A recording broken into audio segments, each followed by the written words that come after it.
You're tuned in to Girls Stop Playing, and I'm your favorite homegirl, Coriel, here to encourage you to stop playing with your potential and start working for what you want in life and in love. You already know that I'm bringing you the information and the conversations to help you make the money and get the honey. You can have it all as long as you are willing to work. And on this week's episode, we got a working woman in the building. My girl needs no introduction. We got the beautiful, badass, bossed up Yandy in the building. Hey, y'all. Hey, girl, hey. Hey, girl, hey. Y'all better stop playing. Listen, we were finally able to get you in the studio. I'm so happy excited to be to here. have you here. So, Yandy, you don't know this, but I used to write for your magazine back in the day, Everything Girls Love. Yes. I was a writer way back when. So this is a full circle moment. I'm excited to have you here. I'm glad to be here. And look at this. I know, right? You didn't even know. So I wrote for EGL. We are connected in that way. I'm still very much connected. You had so many great people that were a part of the magazine, the team, the staff. I'm still very much connected to a lot of the people. So thank you for that opportunity because a lot of connections has come from that. Yes, even EGL was such an amazing start to kind of my foot in media. I had no idea what I wanted to do with it, but I knew that I had something I wanted to say, and I also wanted to create a community of some women that had things to say. So I'm so happy to hear you were a part of that. Yes, I so loved dope. that. I loved the mission, the platform.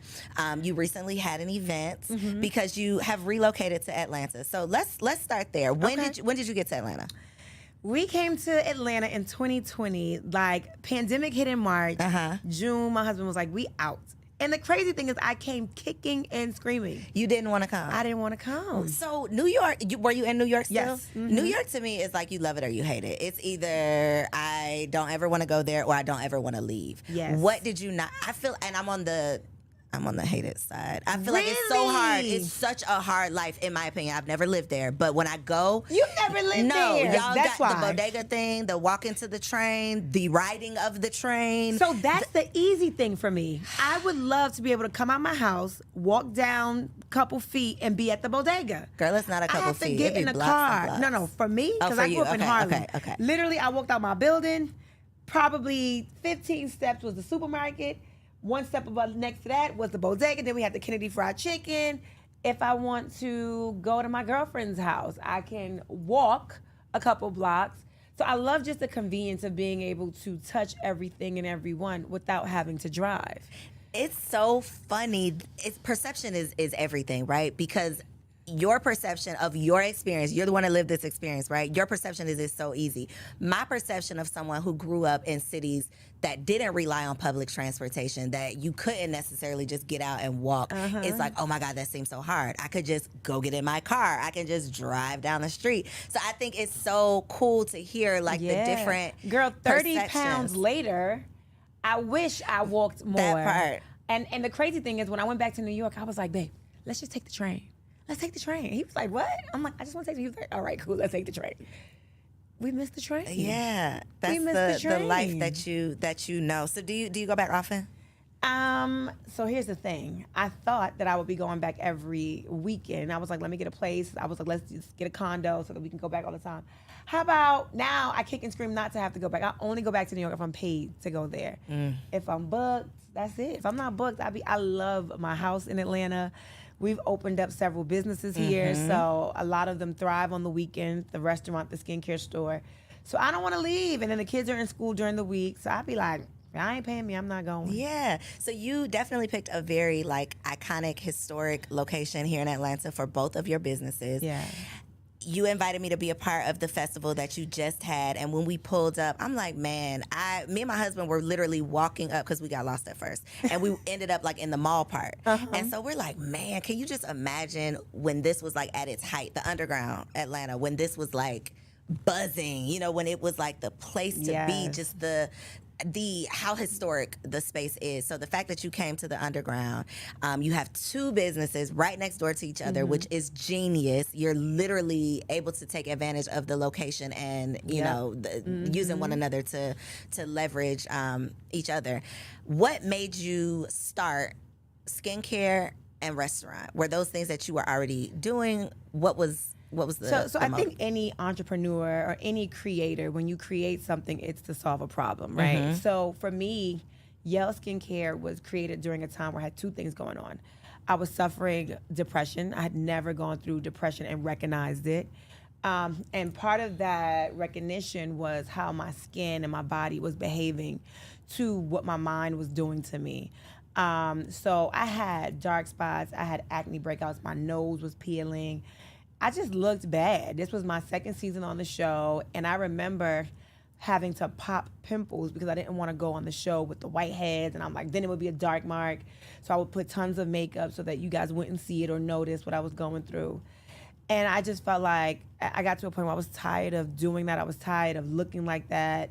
And I was like, I got to do something. So I remember going into a really popular chain store, and I saw that, one, I didn't see representation. I kept saying, does this eye cream work for black girls? It's going to get rid of these dark circles. I'm like, is this going to help my dry skin around my nose peeling? And the fact that I had to repeatedly ask every time she brought something, the cleanser, the toner, the eye cream, and I had to say, you sure this works for brown skin? That was a problem for me. And then when I got to the register, now look, I'm on TV, and I know y'all think when you get on TV, you just automatically get rich. I wasn't. So when they started bringing stuff in, I had 5 pieces, and it came up to almost $500. I was like, oh, that's the problem. The average woman that's, struggling to pay rent or whatever, she cannot also afford a 30-day supply of skincare at $500 additional. So I was like, there's a white space for something that has representation of brown girls, brown people, that also is reasonable. And then I looked at the back, and I'm like, I don't understand any of this on the back. What is this ingredients? I wanted to create something that was plant-based, that was all natural, and that, I saw people of color represented. So that's why I started that. It was to make me feel better because I was going through a depression and I hated the way I looked. And because of the stress, my skin was reacting to it. So it solved that problem. And then I also wanted to create something that solved the problem of the marketplace, where we can go, feel represented, and then afford it. And it was a good ingredient. Now, Dancing Crepe was created. So there was my store, and then there was a space next to me that at the time someone had under lease. And I was like, man, I just wish this space was open. I could expand the store. And we bought the place during COVID and all that stuff that was going on during the pandemic. And I was like, man, I would love to have a place where people, once the world opens back up, where people can just convene and commune and get together. And I thought I would expand the skincare store. But like you said, this is a historic place. I didn't know that you can't break down walls. Nope. Can't break down walls, can't change the brick. Not supposed to paint the brick. Didn't know that. I painted the bricks. What happens? Do you get fined or something? So the thing is, they didn't put it in my lease. I had no idea. Okay. I had no idea. So later on, when they came to do the inspection, they were like, red flag. And I was like, nobody told me. Nobody told me. So I was able to get away with my painted bricks. But then I realized I can't break down this wall. So let me think of something else that can bring people together. I love to dance, and I love crepes. So I made Dancing Crepe. Dancing crepes. So I've when heard you come to Dancing Crepe, yes, you gotta dance. You gotta dance, but there's something on the menu that everybody talks about. It's these the seafood egg rolls. The egg rolls. The yes. seafood egg rolls. Yes. So we have seafood egg rolls that are lump crab meat, lump shrimp, and lump lobster meat. So good. Is there cheese in them? So you can ask for cheese. And Okay, then but you I can can get it ask without for no cheese. Oh yeah, you can ask for no cheese. Okay. We make everything at that restaurant. We make on the spot, so we don't have like a frozen stash of egg rolls when we sitting do in the freezer. No, we Gotcha. don't. We take the seafood meat, they chop it up, they put it in the roll, so you can get it made to order. You can ask for cheese or no cheese. Got you. Okay. Okay. So two businesses right next door to each other. Is the restaurant business as challenging as the people say? It's very challenging. It is. It is very challenging, and it is the truth. You do not make real money probably until you're in your first or second year. And I'll tell you why. So all of these permits and licenses and grease trap cleaning, and then you have so many fees that you have to, even the liquor license fee. You're going to walk in, just liquor license fees, it's going to cost you upwards of 10 grand. And that's not guaranteed that you're going to get it? That's or is not that after you've got Don't have approved? nothing in your past. Don't ever have been arrested for anything. And it's crazy because when we were doing this, I was just fighting to get, because I had 2 felonies for protesting. Those were felonies? I got felony charges. I did. They didn't have to do that to me. The officers at the time were walking free with no charges that murdered Breonna Taylor. However, because I went and protested on Daniel Cameron's lawn and stayed, and they had to arrest me to make me leave, I got felony trespassing and also attempting to, something about messing with the law, attempting to intimidate procedural law, something or other. I don't know the term. I'm not a lawyer. So yeah, I got 2 felony charges. So did that come up with your liquor license application? No, because I had just got it. I had to show, it did come up, but I had to show that I got it thrown out. Okay. And I had to do community service and pay a fine. So I don't know if that's considered thrown out, but whatever, it was done away with. So I was able to get my liquor license. Got you. Okay, so you mentioned being on TV. Yale Skincare came because of something personal that you were dealing with. I love how you said this was the first time that you've been through it and recognized it. Mm-hmm. That to me is the key, because we be going through stuff. Oh God, yes. We just don't recognize it. We can't diagnose it because we haven't heard people talking about it. We, haven't talked to a friend that experienced something similar. Yeah. So many of us have experienced these things, were truly depressed. You just couldn't communicate what it was or describe it. I mean, I think as women, especially where we are, once you hit your 20s, 30s, 40s, you've been through heartbreak. You've been through a friend that has disappointed you. Your family may have disappointed you. You've started businesses, or maybe you are a career woman and you got, you reached that glass ceiling and you feel like I worked so much harder. All of those different things causes workplace trauma, relationship trauma, and you internalize those things. Some people internalize it and they're like, you know what? Man's rejection is God protection, and they push through. And some people feel like, why me? Why am I going through this? I don't want this. I don't want this struggle. And that's where I was. Mm-hmm. And constantly feeling like, why me? Not seeing a way out of it, not feeling like anything is ever going to get better, not ever feeling like I'll get through this. That was depression. How did you get through it? What did you say to yourself or do in that moment? I couldn't say anything. I could not say anything. I couldn't do anything. It was the village. It was not me. I did not have the capacity to do or say anything. I remember, I got friends, man. Thank God for my friends and my manager, this woman, LaToya Bond. Hey, Toya. Yes. You got to get out the bed, Yandy. You got to get out. You're going to get through this. And I was like, no, I'm not. I'm never going to get through this. You're going to get through it. You will. Constantly telling me that. And I'm like, no. And then even having friends come over, turning on the lights. Come on, get up. Walking me to my shower. Taking off my clothes. Washing me. Like that. Meanwhile, trying to be on TV, trying to save face so they don't know what's going on or how I'm really feeling.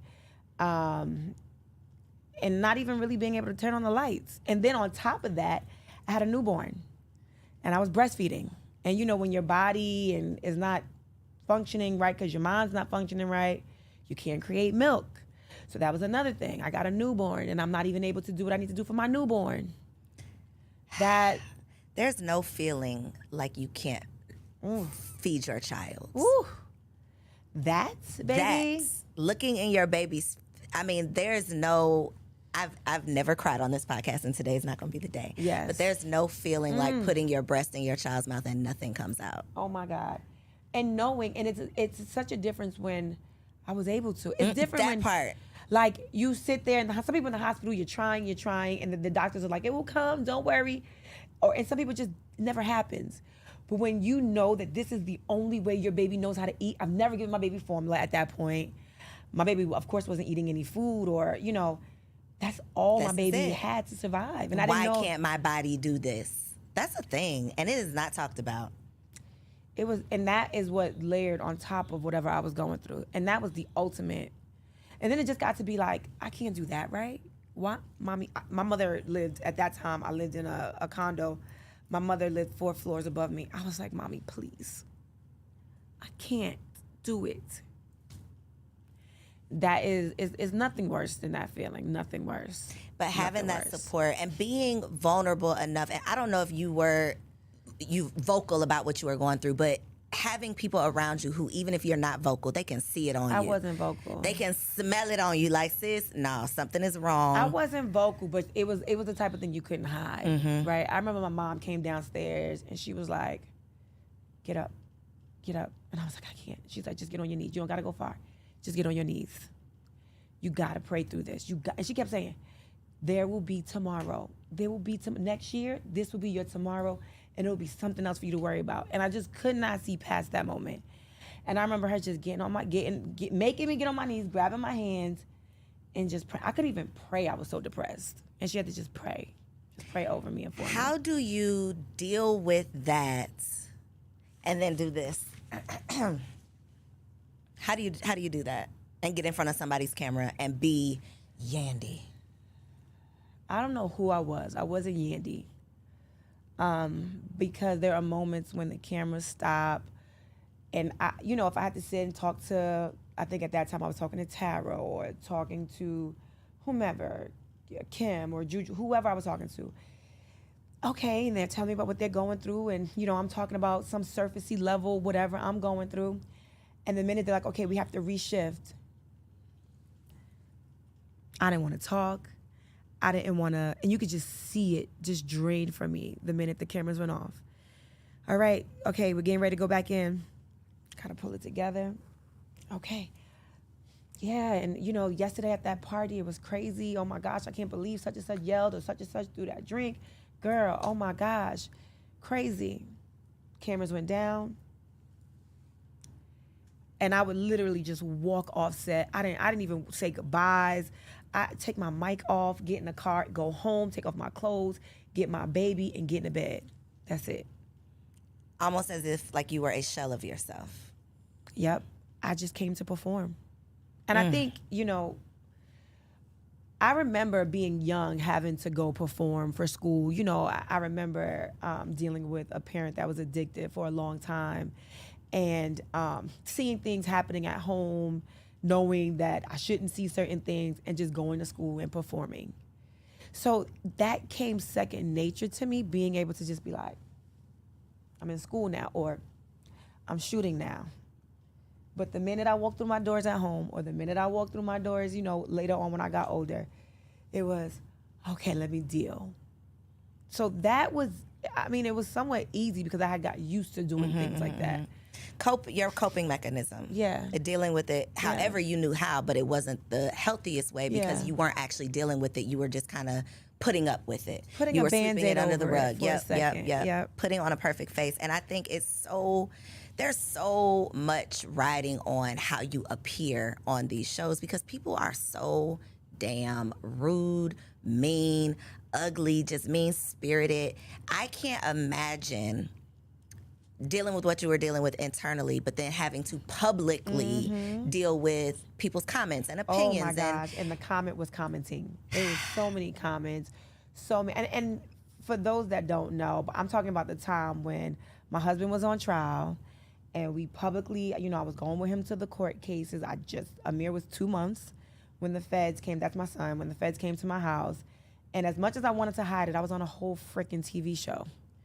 And I was like, it's going to catch up to me. They're going to find out, so I might as well be the one to tell them. Did you try to hide it? Oh, no, so you didn't even, you were like, let me tell y'all before you find out. So when they came to my house that day, I think I was supposed to shoot later that day. Of course, I couldn't shoot. We were going through all of that. So I told the producers at the time, was I a producer then? I don't even know.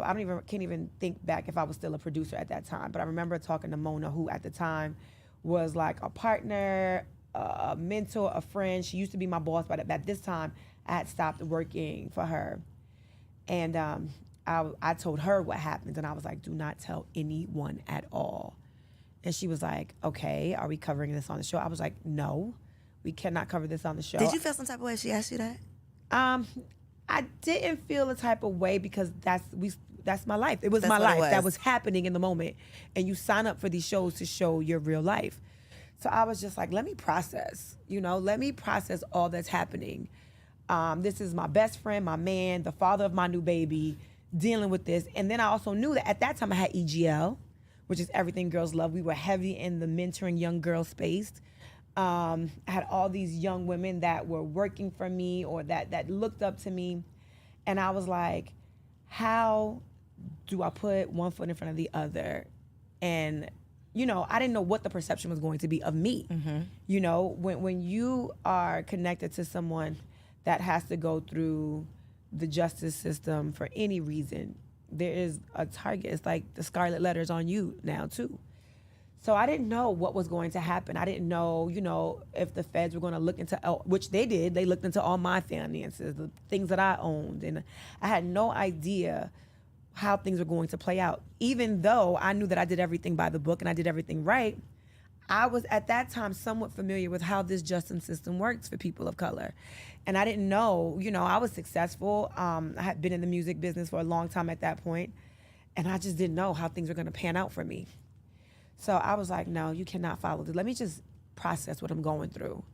So after about a month of me having to just figure this out, I was like, it ain't no way. Blogs were starting to like hint at things, and I was like, ain't nobody telling, because I started seeing all kind of crazy stuff. I was like, nobody gonna tell this story for me, and I know the truth. I'd rather just tell the story and let them see the other side. Like, they'll show these images of, people going to jail, and you see the guys with their hands, or women. You don't see the other side so often of what that does to the children. People that are left behind. What that does to the mother. What that does to that whomever, that community of people that raised you or fought for you. And sometimes, like in my husband's case, some of these charges are well after, that was something from 6.5 years ago before I even was with him. And I'm like, dag, why is this my fate now? And we've built a life together. We built a family. I don't got nothing to do with that. Right. This is affecting my life. And I felt like I would do the world a disservice by not letting them see what my life is going to be like as a single mother. Do you think that the show agitated the situation at all? Or do you think they just were truly just documenting what was happening? Documented, what do you mean? Do I feel like they agitated? Do you feel like they were, they made it more than it had to be? They showed it in a light that they didn't have to? No, not that situation, not at all. They showed my husband, they showed us driving to turn himself in. They showed him saying goodbye. I think little Mendeeces was 6 or 7 at the time. That was literally the morning he was going to turn himself in. And at that time, he was turning himself in. We didn't know for how long. And this is before the bond hearing. This is before, we had no idea of anything. And the newspaper was saying he's facing 10 to 25 years. Based on nothing. Based off of what, the charges were. So we didn't know. We really just did not know. So even me, looking at him kiss this 7-year-old and then seeing him hug. And I remember Amir was crying. He was only, at this time, by the time my husband turned himself in, I think Amir might have been 4 months. I think it took 2 months before he actually turned himself in. Kissing Amir goodbye. And Amir was crying profusely, just crying. And I was just trying to hold it together because little Mendeeces looking at me. I'm trying to be strong for my husband. And I was in shambles on the inside. And it was real. The show, like, they knew that he had to turn himself in, I think, like by 8 o'clock in the morning. So the camera guys and the producers got there at like 5. So they saw us getting up, getting dressed, me cooking breakfast. So this was like me literally cooking my last breakfast for my husband. At that time, he wasn't my husband, but for my boyfriend, right? Cooking my breakfast, seeing him kiss the babies. All of that was just like, it was just so much. That seems so traumatizing, Yandy. It was. To go through it, period. Yeah. To go through it on camera. To go through it, maybe have a little bit of closure, and then it comes out on TV. That was the worst part of it all. That part, it's like I got to relive this. Yep. And y'all got to see it. And you're going to ask me questions about it. And I'm going to see you talking about it. And you're going to have opinions. And Yep. And the blogs, oh my gosh. There's one particular blog that to this day, I still, like, if I see them on the red carpet, I'd be like, nope, thanks, I'm good. I ain't fucking with you. I ain't forget. I ain't forget. And it was, she was so mean and horrible, and the things that she would say, oh, that's good for nothing, people like him, and she should have known better. Didn't she go to Howard? You would think Howard would give her a better education. You're talking about the father of my child. These are You're talking real about the people person that I love. These are real people. I mean, horrible. And then, like, look, I always, like, the first episode of ours on the show was at a baby shower. I was pregnant, and he's like, I'm going with Vado to this party. I'm managing Vado. I got to go do this. And I'm like, I got this big old belly. We got all these gifts. He's like, your father's going to help you do that. And, some of that kind of stuff is situational because he actually did help put the stuff in a U-Haul. But it was a party that he was going to that they were following. So they cut all that stuff out, and they followed that. So she's like, I knew he was good for nothing when he left her at that baby shower to deal with it by herself. He's a good for nothing. No. I was like, oh my gosh. So when I say did the show agitate it, that's what I meant. It's the show knows the whole story, but they want to show, oh, well, he left her and didn't. That's what I feel like. Is there a lot of that goes on? The crazy thing is when that was shot, because the whole having to go away didn't come out till towards the end of that season. So when that episode was probably shot and cut, they didn't even know this was coming. They didn't know that was coming. So did it agitate, make him look a little like he ain't care? Yes, it did for sure. And he's super caring. But I think that was just, sometimes they want to paint these men as having a million things going on. They had no idea what was to come, so I can't blame that on the show. But it's hard. The comments are hard. The perceptions are hard. The assumptions are hard. And definitely these blogs and people with the comments and all that will break you down even more. I had to log off and turn it off. I had to just mute the noise. What do you do now? What's your coping mechanism with the comments now? Well, if I see myself, even if it's good, right? If they're like, who wore it best or Yandy stunt, whatever it is, I don't even read the comments. You don't even want to? Oh God, no, not about me. I'll, tune in somebody else's stuff. But when they could go and talk about, I think Beyonce is perfection. I think Rihanna is perfect. When I can see comments where they going in on her and the way they used to go in, they go in on my baby Amir's hair. My baby loves to wear his hair out and big. That's it. They be talking about your baby? My baby's hair. My baby's hair, yes. So I'm like, girl, they talk about Blue Ivy's hair, and she's fierce, okay? Baby got Grammys, okay? So this is the kind of thing that is just like, you got to just... I've learned, and I think Mona might have said this first, if you don't know them personally, don't take it personal. That's it. So, one, I don't read if I see myself. So those of you that are out there that go in when you see me just because you don't like me, and that's fine. Just know that I don't even see your comments. I ain't reading that shit, no way. You performing for everybody else because I don't see it. I don't read it. I don't read it. I don't see it. That is so mature of you. Yeah, I got to protect my mental health. I got to protect my space.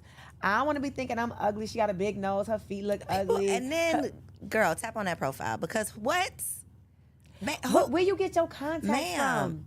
I mean, how long you never going to switch the color of those contacts? Zach, those contacts are so played out. This is what I hear. Every day I hear this. Now, on my page, I'll read the stuff. So if you come to my page, I might tell you a little about yourself too if you say something negative. Like, I've had to say so many times, like, they're not contacts. My baby boy, since he was a baby, why would you put contacts in your baby's eyes?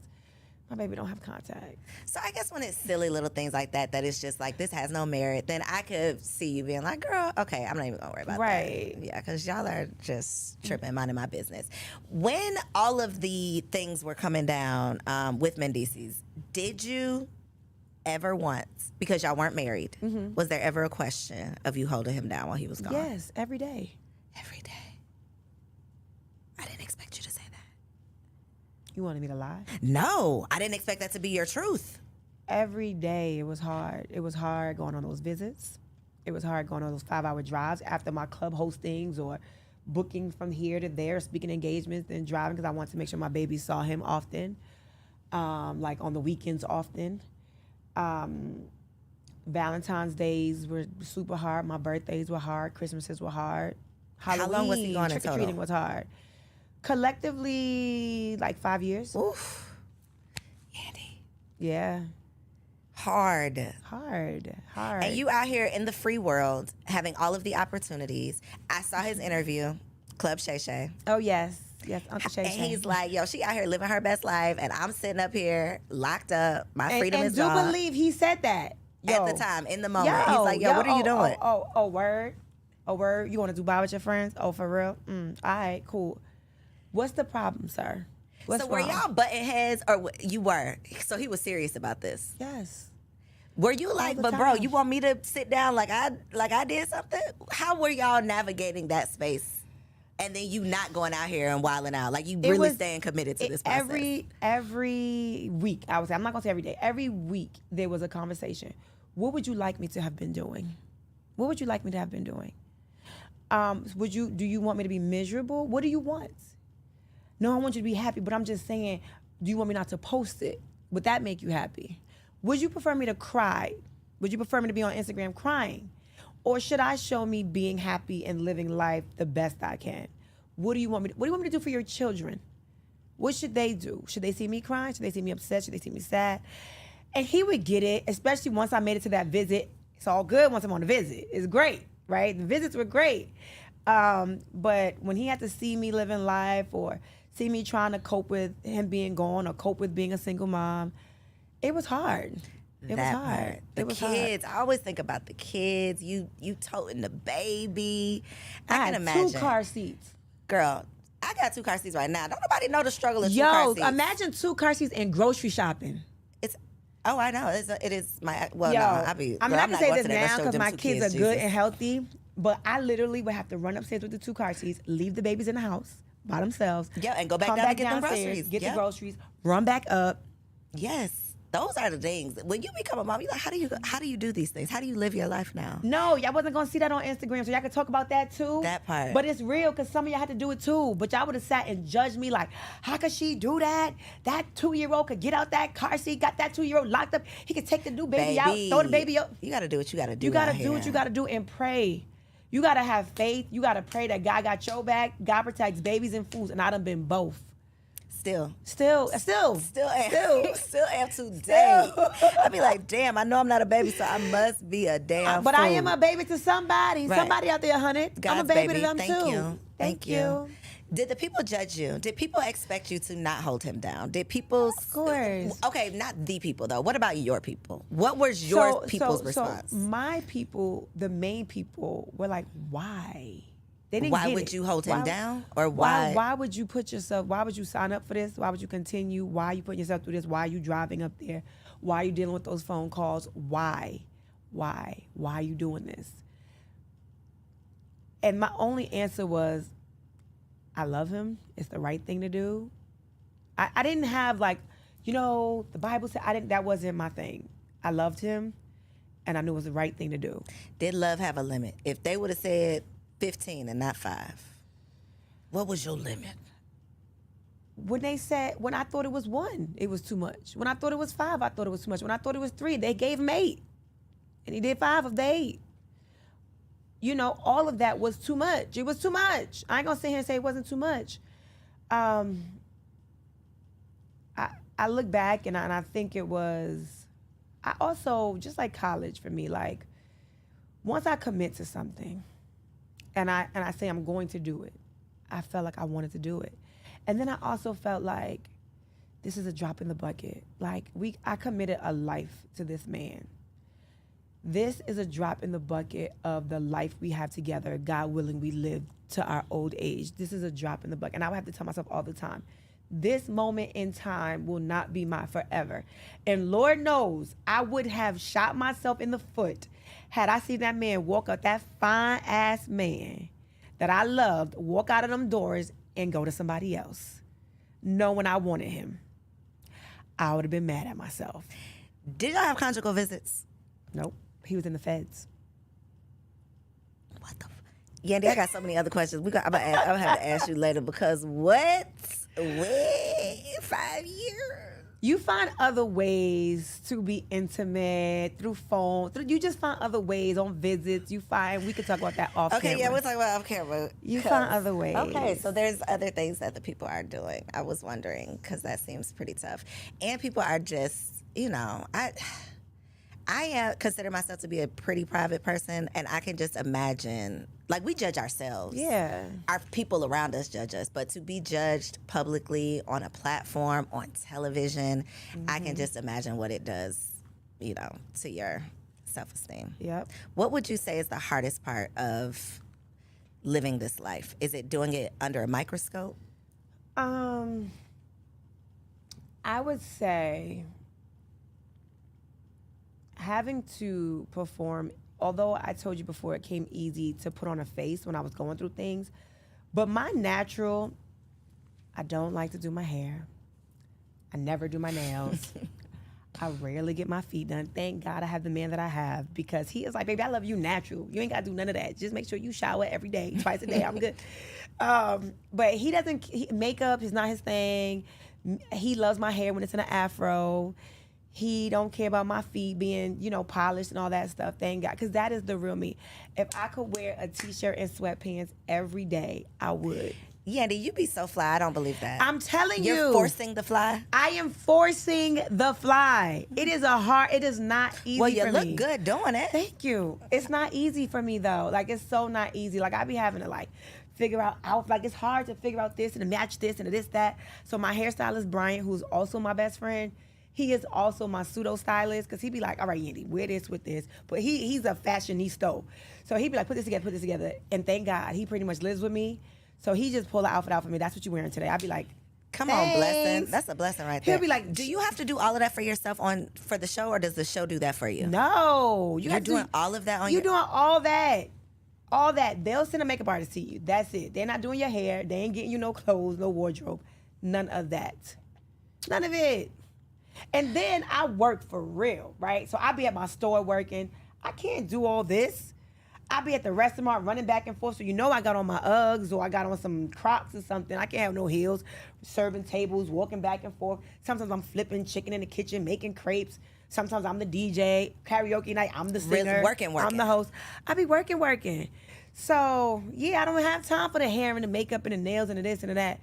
But you're still doing the show. I am still on the show. Still on the show. Mm-hmm. Can we go back to first season real quick? Yeah, 14 years later, I'm still on the show. So first season, I was a producer. I wasn't on camera first season. How did it all come together? Let's go back even before season one. So we go way back. Way back. So we go way back. What happened was I met the VP of reality TV. His name was Jim Ackerman. And at the time, my client, Jim Jones, was on this show called The White Rapper Show. And backstage, while he was doing his thing in the front of stage, I was backstage, doing what I do, networking, trying to get things for my client. And so I'm talking to Jim, and I'm like, Jim, I got this client. He's crazy. And I was like, his family, them together, they even crazier. I was like, if you want to see something good on reality TV, put his family on the camera. So he's like, okay, get me some footage, make me a sizzle reel. Had no idea what any of that was. So I went. It was one weekend. We were going away, and then I had Mama Jones and Christy get on camera, and I had my friend Yolanda Gerald, who I love to death, put together this footage for me. She was, at the time, VP of video at Atlantic Records. I had an office at Atlantic Records. And she put together this sizzle reel that was awesome. It was awesome. And we named it Keeping Up with the Joneses. And I was like, this is fly. I love it. We are going to get this show. Took that up, got the deal. I got a development deal for Keeping Up with the Joneses. So it was great. We're shooting the show. Everything is going. They seeing how crazy my client is and all the crazy stuff he's into. Us running out of clubs, us doing all kind of crazy stuff. It was great. And then life started lifing. We had an artist that we loved dearly. His name was Stack Bundles. He got murdered. Then another one of Jim's artists, Max B, got sentenced to some crazy amount of time, like 60 to 70 years or something. And reality TV, of course, they want to capture that. So they're like, okay, we're going to capture you going to Stack Bundles' funeral. We're going to capture you, following Max B, going to his first court date. And Jim was like, no, this was real heavy emotional stuff for him. And for me, as the producer, and I'm like, Jim, this is what they need. Like, we're shooting this show. So we were constantly like this.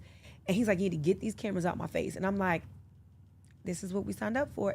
To the point where he started literally pushing the cameras out his face. And they were like, okay, maybe we do not need to shoot Jim anymore. It was too intrusive for him, he felt. So then I remember one day going, at the time, Mona and I were very close, and I no longer worked for her at that time, but I was like, Mona, I'm gonna lose this deal. And I need help. I don't wanna lose my deal. And I think she was pitching a show about women and hip hop with another network. And we were like, we sat at dinner and we're like, okay, maybe if there's a way that we can combine, you know, the deal that I have, we combine your idea, and I can have Jim and his family kind of be like, you know, not the all family. Maybe we have an ensemble cast. And that was the birth of Love and Hip Hop. That was the birth of it. So first season, I was behind the scenes, working in the story rooms and all that kind of stuff. Then I left to go on tour with Missy. But by the time I came back, we were ending the first season. And, you know, Mona did a great job producing that first season because I was gone for most of it while I was on tour with Missy. And that was the birth of Love and Hip Hop. Random question: is Missy the you and Mona connection? Because Mona was Missy's manager, right? Yep. Okay. I was trying to piece it together. I was Mona's intern Got when I got out of college. Okay. So I worked with Missy. Out of I Howard. worked with out of Howard. I worked with Missy. I worked with Busta. Worked with 50. Worked with anybody that was on Violators roster. Tweet, Noriega Capone, Prodigy, Mobb Deep. Girl, so started as an intern. Yeah. Wow. Sure did. And now you're here now. Started from the bottom. Now. Started what from the was bottom, now what we was the here. goal when you got that internship? What did Yandy want to be? I wanted to go to law school to be an entertainment lawyer. Shut your mouth. Promise and here you. you are. So this was not even a part of the plan. And Mona will tell you, I had got asked, I applied for law school, I took my LSATs, did well, got accepted. And then Mona was like, okay, I have this tour. It was the Ladies First Verizon tour.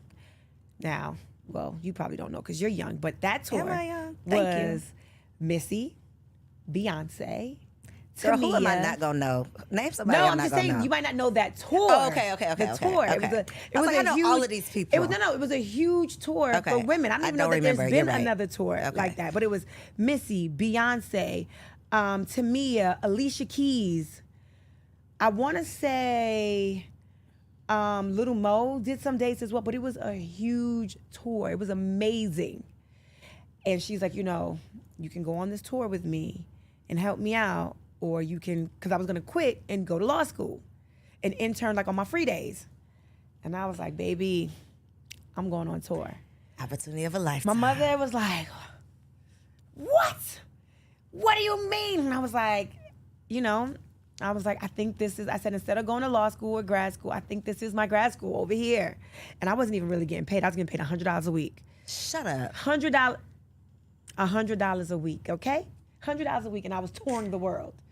I was getting $100 a week.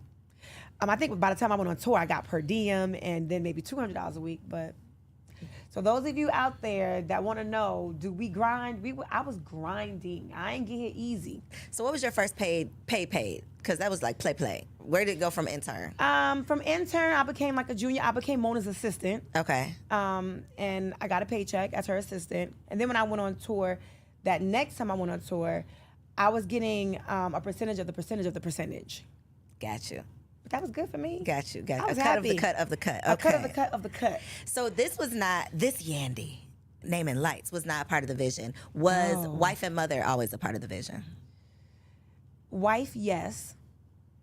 Mother was somewhere long down the line when I'm 40.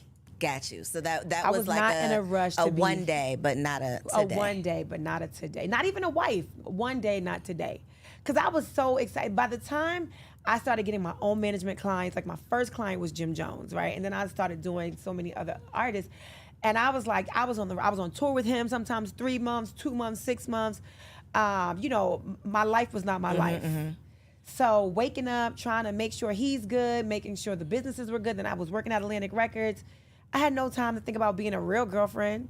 So I had a boyfriend, I had Mendeeces, I had just several. A little roster. I had You had the I had a couple roster. different things happening at that time. But one thing I was not doing was I was not fraternizing with anybody I've ever worked with.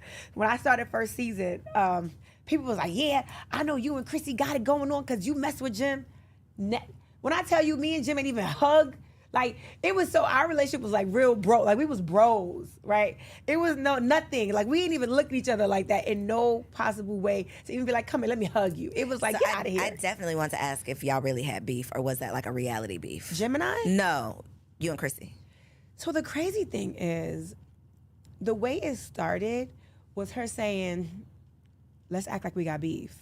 Shut up. Yeah, and I was like, absolutely not. Because I always knew that if I acted as if I had beef with you and it got disrespectful, I really couldn't say what I want to say, acting, because Jim would get mad, and then that's my client, that's my bread and butter.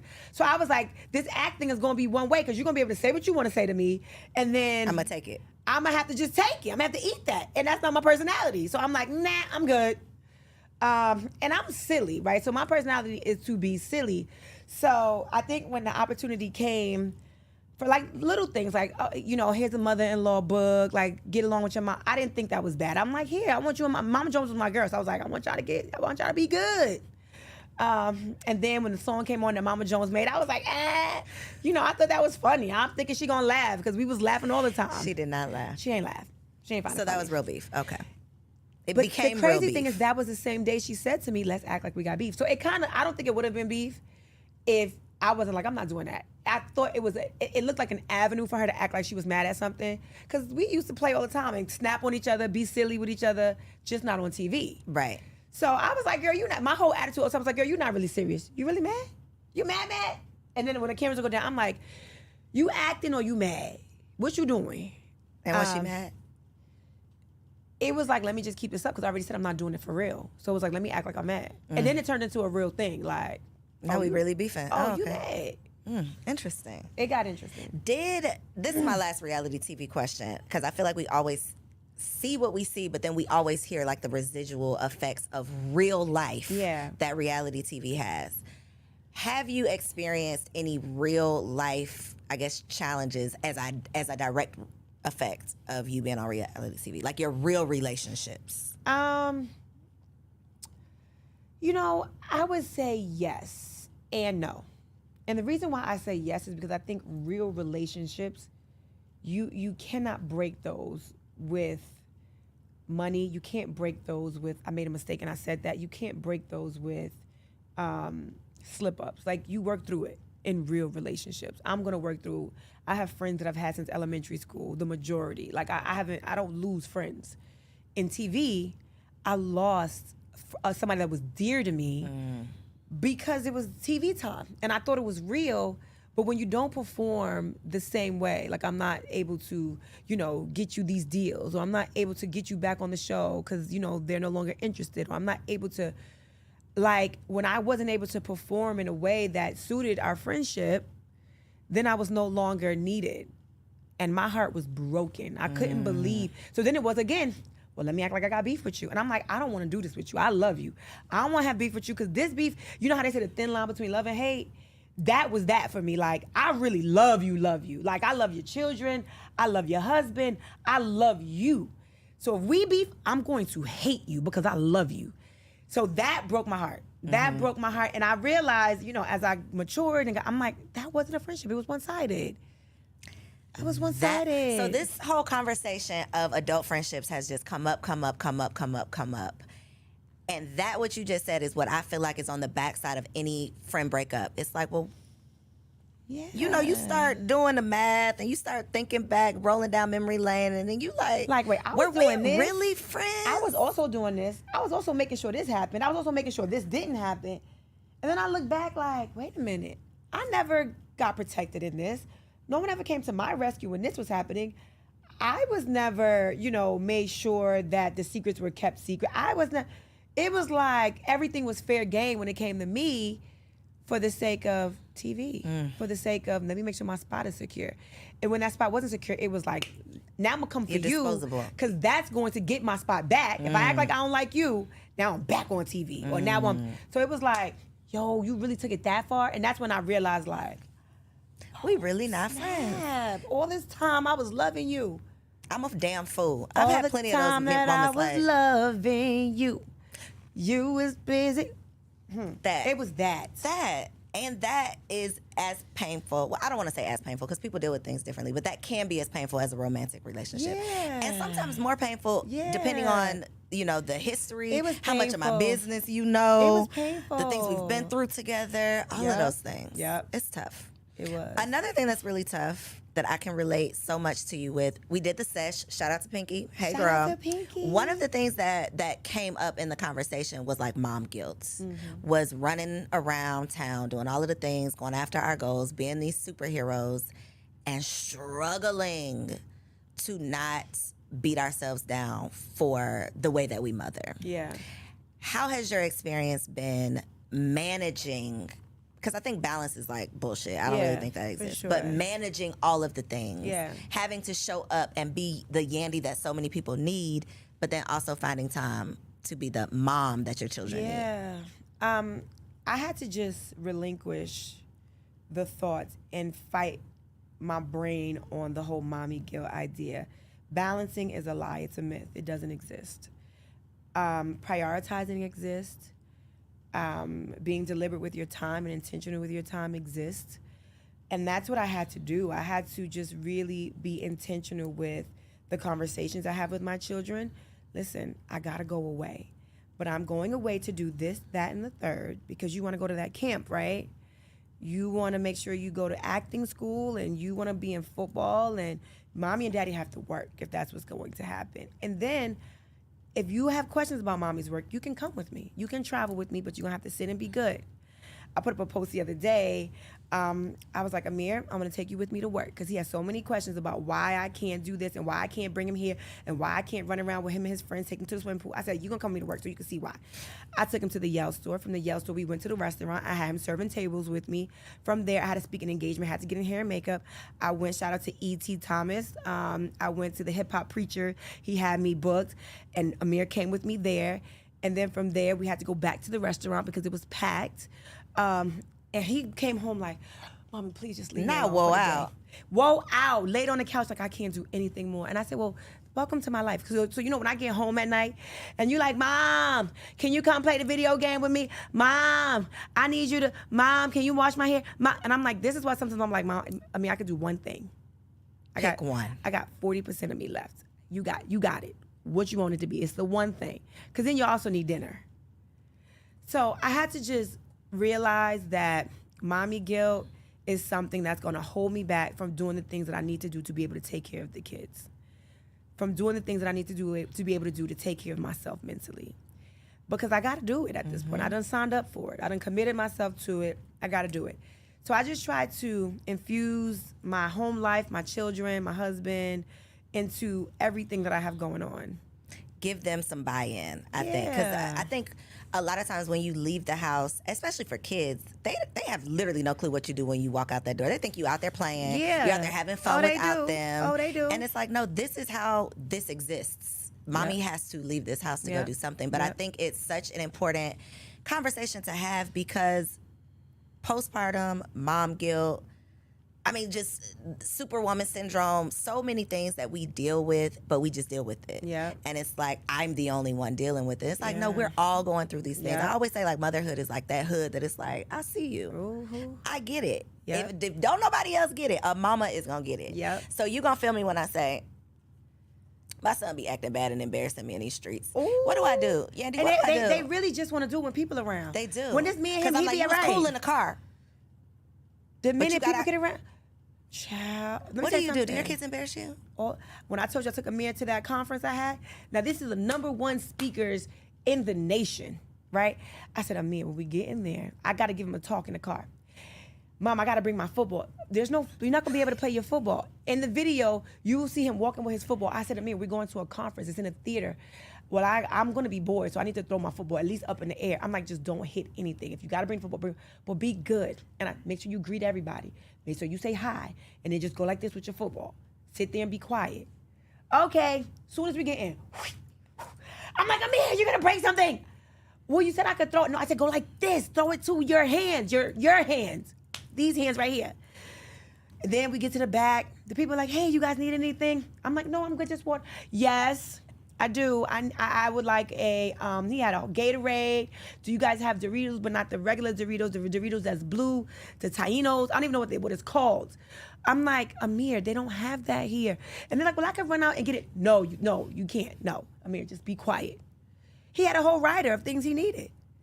And I'm like, You can't just be quiet. It's like, well, they asked. I do want to. They asked. Exactly. So that's what they do. So this is what they do. But I think, the Bible that talks can't about be the answer, training up a child. So that just means he needs to come to more. So they're gonna have to. You have to bring him around more people. That is what my husband said. You got to take him out more. You're gonna have to take him out more. I'm like, yo, that cannot be the That's answer. the I gotta antidote. do this I'm telling you, more. You gotta do it more. Gotta do it more. Do you get embarrassed? Yes. Do you feel like, oh my God, these people are gonna see this? You feel that? Yes. Okay, that makes me feel better. Okay, all right. When he threw that ball up, and I was like, if it don't go back to his hand, if it go over there, hit that person in the head, or if it go over there, knock that speaker out, and it was like 600 people in the audience, I was like, why would you decide to be backstage throwing a football in the air? Why? And then I thought, why would you let him bring the football? Why would you do that? Why? Yeah. And then I made him put on a button-down shirt. This was the thing. I made him put on a button-down shirt, and I said, wear these nice new white crispy sneakers with your white button-down shirt. By the time I get there and I got my video ready to go, he has his Crocs back on. I said, what happened? Let's just go in there with the Crocs on. We get in there. When I get off the stage, the shirt, that button-down shirt was off. Got the dingy T-shirt on. The shirt is crumpled up on the side. And then he got his football. So the white shirt got the football stains on it. So Yandy all pulled together, but her son, look at the son. Look at the son. You know they're going to be like, oh, you pulled together. Embarrassing me in You these got your son looking dirty? No, he got himself looking dirty. That part. That's not how he showed That up ain't here. how he came. Yep. So that's just life. Suck it up. Be embarrassed. But wait till you get your girl. She gonna embarrass me more? Why? Because my daughter is 8, but since she was probably about 5, I got that. When they turn around and look at you like this, that's when you like. You don't slap them? No, you don't slap them because they doing what you do. Oh. My daughter, see, my son is not gonna do this. My daughter will come into a room and sit like this. Uncross your legs. What you doing? What you do, mommy? What you do? And then she want to talk like this, and I'm like, why are you talking to me with your hands? What you mean, Mom? Why? What's wrong? Mommy, what happened? And you just see yourself. And I'm like, no, thank you. Wow. I don't clap anymore, Skylar. I did that when I lived in New York. We don't clap in Atlanta. Stop clapping, Skylar. And she'd be like, but Mommy, what are you I'm like, Skylar. Now we did that in New York. That's the New York life, sis. That's the New York life. We don't do that down here in the A. Wow. I even made a mistake and said something from sis. She was like, okay, sis. But around people. She gave me the okay, sis, around people. I was like, I'm your mother. Don't call me sis. But you call me sis. I was like, yep, wait till you get your girl. Thank you. Yep. I'm not looking forward to any of that. That sounds awful. But it is beautiful. It's a beautiful life. It is. It's a beautiful life. Okay, I haven't gotten to that stage yet, but I'm sure it will get there one day. Yes. Pray for me. I have enjoyed this conversation, Me Yandy. too. I loved every minute of it. I know y'all did too. Y'all felt like y'all was just tuning into a little girl talk. I hope that I asked everything that y'all wanted to know because this was juicy. And I appreciated you. I tried to be as authentic and real as possible. You can't be anything else. Yeah. So for the people who are here in Atlanta, where can they get these seafood egg rolls? Ooh. Like, how can they get Yell Skincare? That's global, though. Yes. Anywhere with Wi-Fi, Yes. right? Anywhere with so Wi-Fi. let them know. Look right there in that camera and tell the people. So if you are in Atlanta or if you're traveling or you want to travel, make sure you come to Dancing Crepe. We are at the Underground Atlanta, which is 68 Pryor Street. Come, and then right next door is a Yell Skincare store. But you don't have to be locked into coming to Yell Skincare, the store. You can also order online at www.yell.skincare.com. Yes, we will make sure all of that info is down below in the description. Check out the show notes. Make sure that you share this episode with a friend. All of y'all that thought y'all knew Yandy, y'all ain't know nothing. Y'all ain't but know, y'all y'all found know what out I talked today. about here. They gonna learn today, though. You got to use this as a clip. Listen, today we went deep. I talked about some things I've never spoken about. She asked that real question. Did you really hold it down? And I gave her my real answer. She also asked me, did I want to? And I just give you a hint. I told her no. So make sure y'all tune in because we had some real conversation. Come on, girl, stop playing. Yes. Come on down. Make sure you subscribe to the channel so you don't miss out on any more bomb episodes. I love y'all, and I'll see you next week.